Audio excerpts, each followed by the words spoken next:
Hello, thank you for joining us for our hot tips for using Zoom and etiquette for the same platform.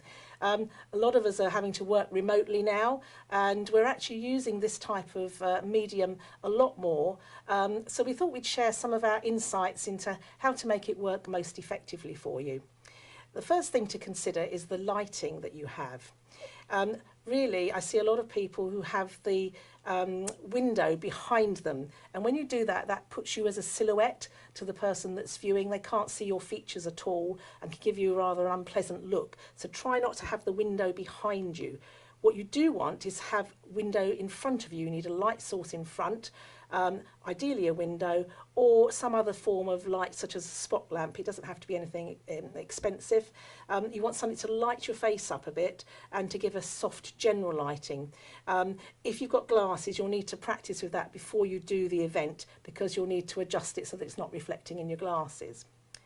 The next thing to consider is what's in the background. You'll find yourself doing it as well. You'll be looking at the person and then looking at what's behind them, or what books they've got on their library shelf. I saw one this morning where someone had Maths Year 4, I think it was, which was taking my attention from what he was saying. Also, people don't really want to see perhaps your dirty washing or your ironing or cups or dead flowers, which was something else I saw recently. So do be careful about what's behind you. Try and keep it plain and simple, something fairly light rather than dark as well, so a blind of some sort, or if you've got one of those nice pop-up banners that you use for conferences or events, that will go really nicely in the background and give you a bit of branding as well. The next thing to consider is the camera. The camera will usually be a device on top of your monitor or in the laptop or the iPad, and you don't want to have that tilting up towards the ceiling, because what happens is you get an up the nose shot like that and it doesn't look very attractive. What you do need to do is to make sure the camera's at eye level as far as possible, so that it appears that you're talking face to face with the person. And a hot tip here is, if you're using a laptop and you're finding it difficult to get the right eye line, put the laptop on some books or a box, and that'll lift it up a little bit and give you a better look.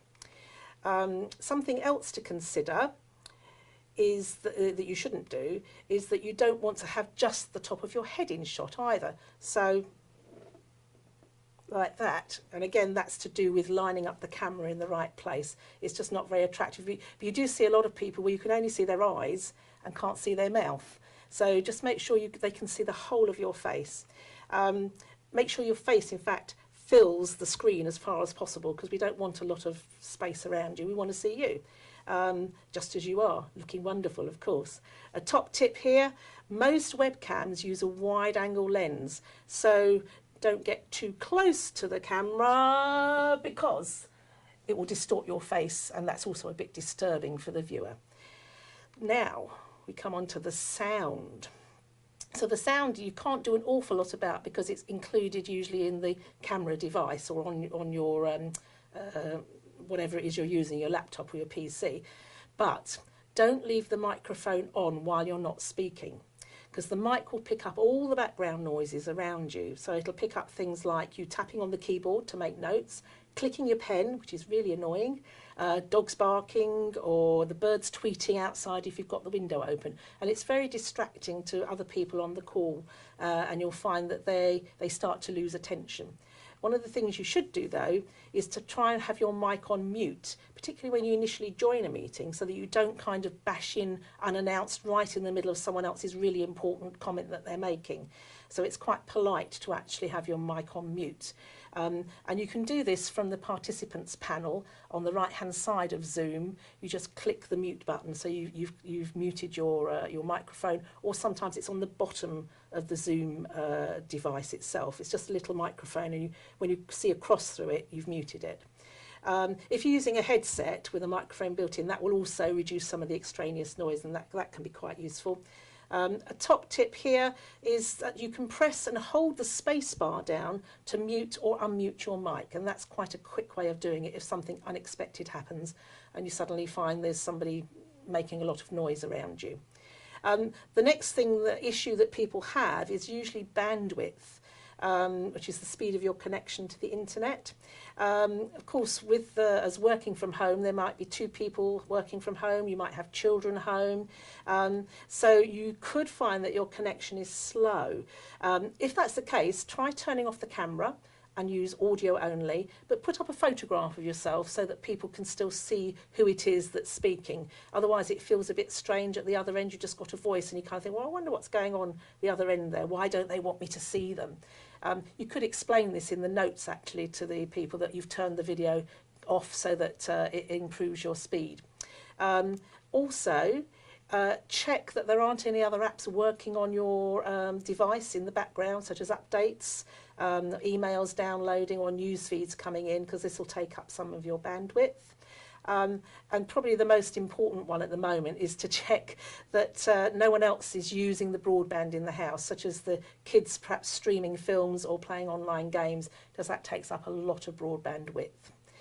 So now we've got all of our stuff in place, we're going to come on to the presentations. As a host, it's really important that you prepare an agenda and a running order in advance and try and stick to it so that you keep everything within the time scale that people are expecting. People's attention is quite short on these things, so you need to try and keep to the running order and they know what's going on. Also, be there early. So that you're there before anybody else arrives. You can check everything through, make sure it's working, and use the mute all as the meeting commences in order to let people know that you're going to start the meeting, and you don't have to shout over people then. The other thing is use the waiting room for attendees to reduce Zoom bashing. You'll have heard of this online at the moment. This is where people come in unannounced. So if they go into a waiting room, they can't come into the meeting until you let them in, and you can choose to do that at a time that is appropriate to the meeting, so again they don't bash in on someone else's presentation. And also, well, I suppose it makes common sense really, but do keep the presentations to time and don't allow overruns. If people are overrunning, indicate to them either visually on the screen with a card that indicates that a red card you're going on too long, or communicate to them in the chat box on the right hand side of the screen, or you just have to, if you call their name and say, Karen, thank you very much, if you've used their name, they're far more likely to stop to listen to what you've got to say, and then you can butt in and mute them afterwards. As an attendee to a meeting, obviously here you want to be sure that you don't mumble when you're presenting. A bit like when you're appearing on camera normally, there's often a tendency to be looking down as you start to speak, and then as you come up, so we don't see the first part of what you're saying, we don't hear it very well either. So speak up, speak clearly so that people can understand you without having to say, what were they going on about? And keep your presentation short, on point, and don't waffle if you can help it, because people will get bored very quickly. A top tip here is you can warm up your voice like an actor, pretend to be an actor, using tongue twisters like red leather, yellow leather, and Sister Susie sews shirts for sailors. This gets all the muscles and the things working in your tongue and your mouth working really well, so that you shouldn't have to have a cough and a splutter before you start to speak. You'll be nicely warmed up. Also, as an attendee,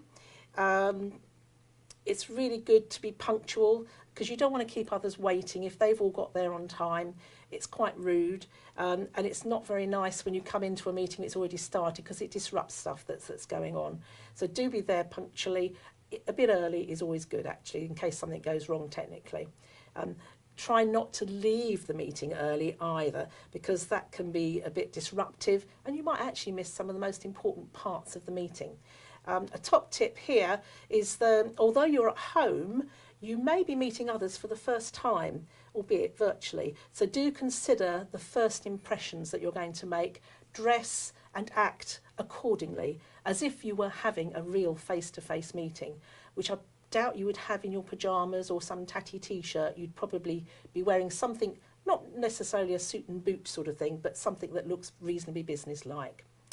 And then when we go into the open forum part of a Zoom or other online platform, it's a good idea. You could indicate that you want to contribute by using an emoji from the bottom panel, or raising your hand from the participant's card, and then wait for the host to invite you. They'll usually invite you by name, so that they know they're actually coming to you.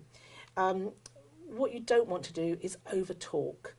More than one person talking at a time can be very confusing, and your point will be lost, and it will also irritate people. If you've ever watched dear old Fiona Bruce trying to do question time when too many people are talking at once, you just don't get anything and people get frustrated. So don't over talk, just wait for your turn and you'll get a chance. And so that's it really. That's our top 10 tips for how to use Zoom or other webinar platforms effectively. If you'd like a handout, there is a handout which includes a lot of very useful shortcuts for using Zoom in particular from your keyboard that'll help you navigate the system really well. If you would like that information, please contact us on our YouTube channel. Our website's there, our email address is there. I hope you enjoy the rest of your day, and I look forward to hearing your comments. Take care.